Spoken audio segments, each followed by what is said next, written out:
Bismillahirrahmanirrahim. Ar-Rahmanir-Rahim. Iyyaka na'budu wa iyyaka nasta'in. Bismillahirrahmanirrahim. Assalamualaikum warahmatullahi wabarakatuh. Oh iya Mas. Assalamualaikum warahmatullahi wabarakatuh, teman-teman ya, dimanapun kalian berada, semoga selalu dalam keadaan sehat walafiat. Udah nih Mas, jadi teman-teman, ini pemakaman warga ya. Ini kalau dilihat ini cukup sedikit ya, karena memang warganya itu sedikit. Oke, kita tempat yang dituju teman-teman.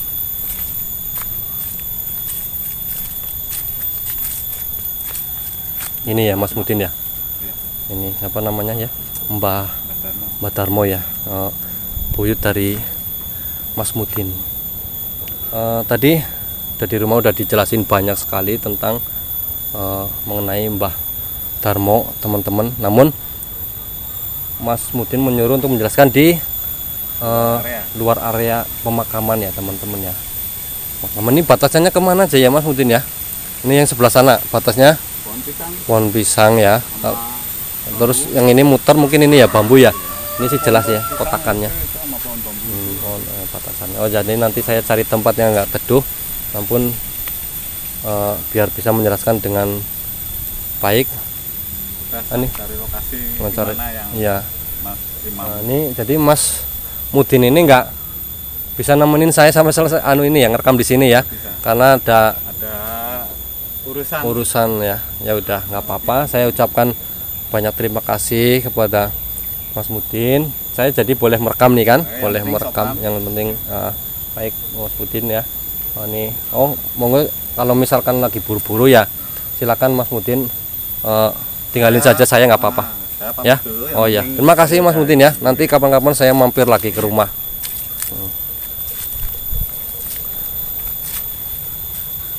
Oke teman-teman ya, jadi warganya memang sedikit di sini, itu belasan rumah lah, nggak nyampe 20 rumah teman-teman. Ini di kampung kecil, kampung kecil ya teman-teman, makanya pemakamannya sangat sedikit di sini. Lihat sendiri ini penampakan gundukan tanah yang cukup besar ya teman-teman. Dan di belakang ada apa namanya ya, saya bilang saya Kasuraga itu namanya, tapi udah rusak itu teman-teman. Udah lama nggak dipakai kayaknya karena hujan ya teman-teman.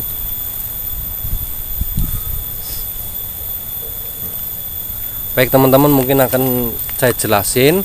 Saya akan cari tempat yang enak untuk ngobrol, untuk menjelasin apa yang disampaikan oleh Mas Mudin ya di rumahnya tadi. Mohon maaf tadi di rumah nggak bisa rekam video karena Mas Mudin sepertinya kurang mengizinkan, jadi ya nggak apa-apa.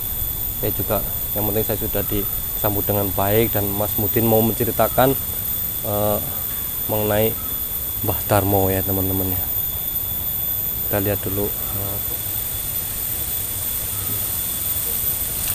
kita kirim Fatihah untuk semua ahli kubur di sini ya teman-teman ya.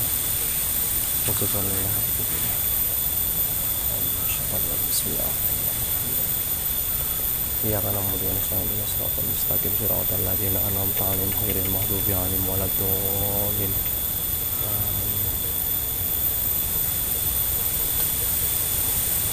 Oke teman-teman, saya akan cari tempat yang teduh teman-teman ya. Kita lanjut lagi, mungkin di sebelah sana aja di bawah pohon besar ya teman-teman ya.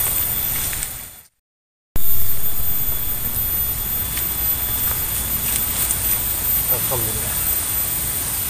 Baik teman-teman ya, kita lanjut. Mungkin saya di sini saja biar dapat view belakang pemakaman atau penembahan Mbah Darmo.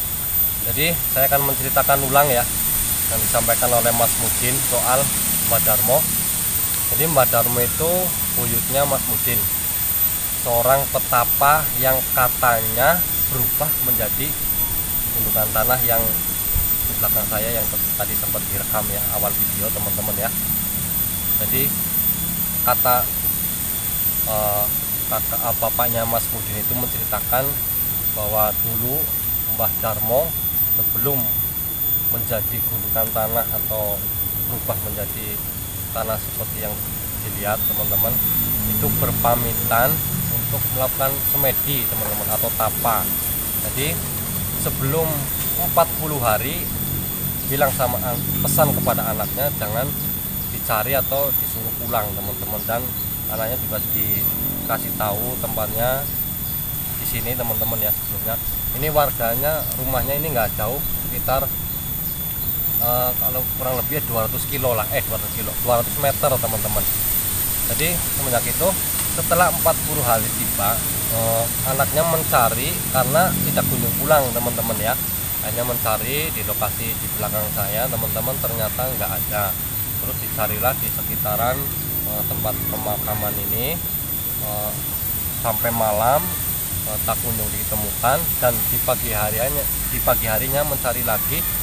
Yang bikin anaknya kaget itu di tempat beliau melakukan pertapaan itu, tiba-tiba di situ udah ada gundukan tanah yang mirip sekali dengan bentuk orang melakukan semedi teman-teman.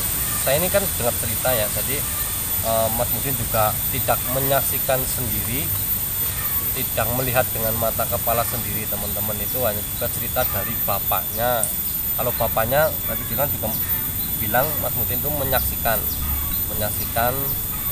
situ ada tempat gundukan tanah yang dianggap orang tuanya itu bahwa itu adalah Mbah Darmo teman-teman, yang berubah menjadi gundukan tanah. Soal percaya atau tidaknya ya walau walam ya teman-teman, saya juga tidak menyaksikan sendiri, yang cerita juga tidak menyaksikan dengan mata kepalanya sendiri teman-teman ya. Ini hanya sebuah cerita, soal percaya atau tidaknya ya terserah teman-teman semua ya. Ini juga ya sesuatu yang kita dengar, kalau kita nggak lihat dengan mata kepala sendiri ya susah pastinya kita percaya ya teman-teman.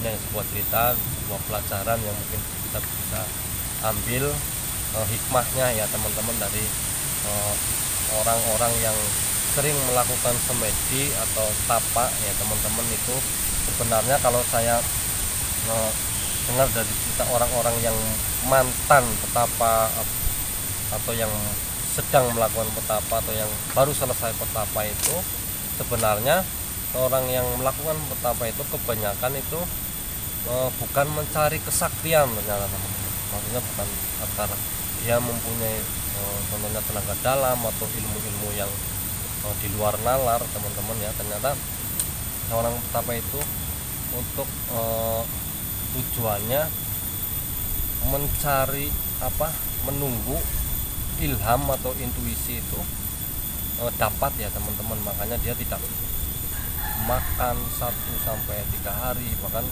paling lama 40 hari itu tidak makan, tidak minum, hanya untuk mendapatkan ilham atau intuisi, entah dari mana. Tentunya saya juga belum melakukan semedi selama itu ya teman-teman, pastinya sangat susah dan mungkin saya tidak pernah akan berhasil untuk melakukan itu teman-teman. Jadi setelah misalkan petapa itu selesai atau selamat atau bisa menyelesaikan semedinya, itu biasanya teman-teman kalau saya dengar cerita dari orang yang pernah melakukan tapa itu, bahkan dari para saksi-saksi itu teman-teman, dia kelihatan bukan orang sakti, namun sebaliknya dia orang penyabar, penyayang. Namun kalau kita mengganggunya atau membuat mereka sakit hati, itu biasanya kita celaka loh teman-teman. Jadi hati-hati sama orang seperti itu, tidak sembarangan teman-teman ya. Oke, mungkin hanya itu yang bisa saya jelaskan, mungkin singkat sekali teman-teman. Saya juga ingin merekam kembali sebentar dengan untuk dokumentasi saja. Mungkin dari lihat juga bentuknya sih kalau menurut saya itu bukan seperti manusia bertapa ya teman-teman, itu sebagai gundukan biasa yang mungkin rumah semut atau rumah rayap yang lama kelamaan semakin besar. Tapi ya walau malam ini sebuah cerita ya teman-teman ya, soal keyakinan atau kepercayaan ya. Saya juga tidak menyaksikan dengan mata kepala saya sendiri teman-teman ya. Oke, mungkin teman-teman cukup sampai di sini. Saya doain teman-teman yang sedang punya utang semoga utangnya cepat terbayarkan, yang belum cuma punya jodoh semoga diri cepat-cepat didapati jodohnya, yang sudah jodoh belum punya keturunan semoga cepat-cepat dapat keturunan, dan semua saya teman-teman yang setia menonton channel saya dipermudah segala urusannya, dikabulkan segala hajatnya, dan menjadi orang yang selalu bersyukur atas nikmat-nikmat yang diberikan oleh Allah Subhanahu wa taala. Baik teman-teman, mungkin saya akhiri.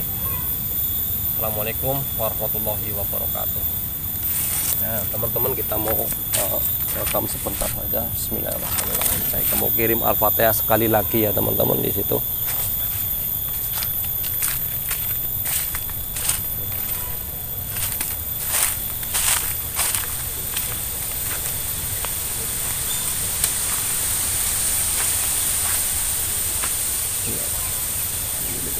Ar-Rahmanir-Rahim. Ya kana mulia nasta'in wa nasta'in. Siratal ladzina an'amta alaihim ghairil maghdubi alaihim waladdallin.